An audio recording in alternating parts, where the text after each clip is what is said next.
Praise the Lord. ஹல்லேலூயா. எல்லாம் முடிந்ததென்று நினைவோடு இருக்கிறாயா?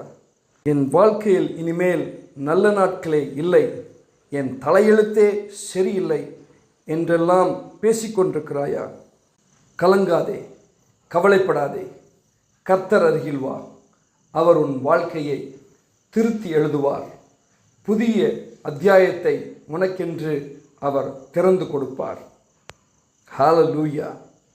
அப்ரஹாம் சாராவை மலடி என்னும் அவதூறு நீங்கி ஈசாக்கு ஜென்மித்தான்.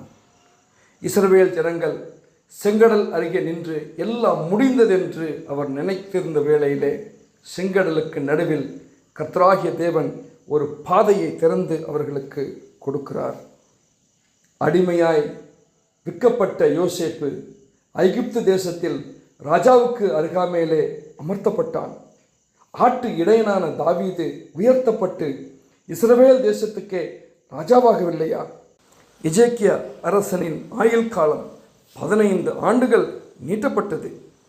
மரித்து போன லாசர் கல்லறையிலிருந்து வெளியே வந்து பல ஆண்டுகள் அவன் ஜீவித்தான். முரட்டு மீன்காரனான பேதுரு ஆண்டவருடைய சீடனாகிறான். இயேசு சுவாமியை பின்பற்றுகிறவர்களை துன்புறுத்த வந்த சவுல் பவுலாக மாறி ஆண்டவருக்கு சேவை செய்கிறான். பாவத்தில் மூழ்கி கிடந்த மரிய மக்தேல் அம்மாள் பரிசுத்தமான வாழ்க்கையை ஜீவிக்கிறார்கள். பிறவி குருடன் பார்வை பெறுகிறான். இத்தனை பேரோட வாழ்க்கையில் கர்த்தராகிய தேவன் புதிய சகாப்தத்தை துவங்குவார் என்றால் அவரை நம்பி வருகிற உன் வாழ்க்கையிலும் அவர் புதிய அத்தியாயத்தை துவங்க சித்தமாயிருக்கிறார். ஆமேன்.